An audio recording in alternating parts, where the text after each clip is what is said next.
Good morning sa inyo mga kapatids. So ito si Senator Robin Padilla nag-file ng panukalang batas na dapat daw i-require yung mga public officials ng annual drug tests.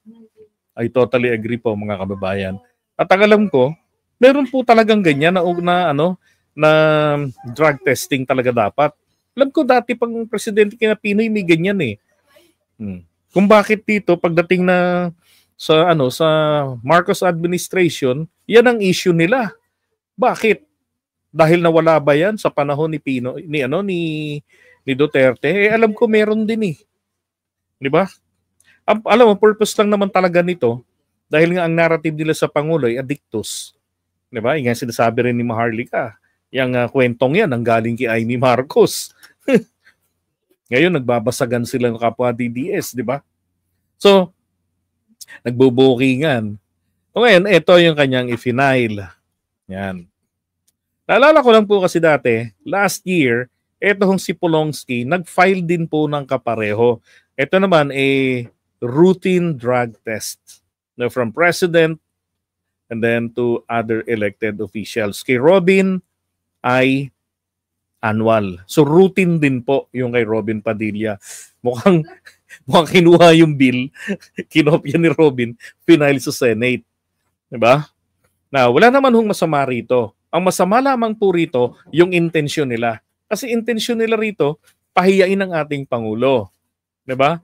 And besides, nung kampanya, nag-submit ng medical, si PBBM. Wala naman pumuna, wala naman tumutol. Maging si Attorney Vic Rodriguez, todo pagtatanggol doon.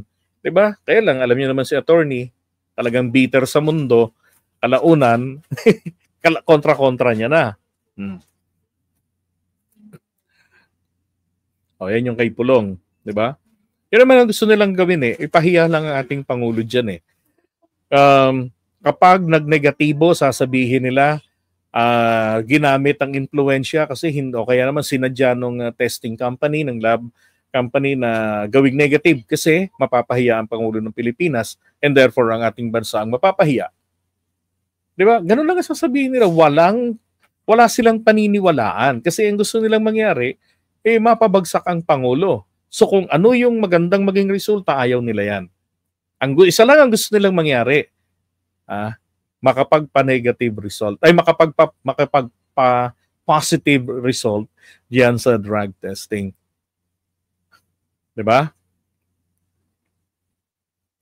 Kailangan habol nila diyan ipahiya. Ngayon, kung sabihin man natin hindi naman ito yung layunin ni Robin Padilla, my goodness. 'Di ba? Alam niya dapat 'yan kung saan nanggagaling yung ganyang klaseng panawagan. Mabuti po sana kung hindi po yan ang issue nila na ipinanglalabang ibinabato kay PBBM Di ba? Okay lang yun na, Mr. President, pangunahan niyo po ang panawagan na magpa-drug test pong lahat. Kayo na po manguna. Ganun, madali Di ba? Putik na. Yung tao mismo, sabihan niyo yun ng addictus, benedictus. Tapos hamunin niyo ng medical. Tapos sanay kayo sa fake news peddling.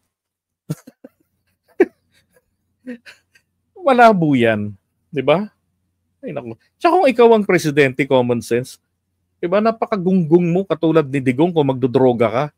Tanging si Duterte lang ang addict na nag-amin Nagpe-fentanyl. Di ba? Nagchichongkay sa Malacanang to keep him awake. Wow.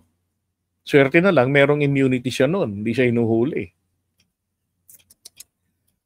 Okay, iwan natin. Ito nga, ito, naalala ko rin. Sabi nga ni Baste dito, nung bago siya lumaban kay Torre, sabi niya, papayag lang daw siya sa boxing ni Torre. Sabi niya, labanan ko dyan si Torre sa boxing niya na may charity pa. Kapag, sabihan mo yung amo mong presidente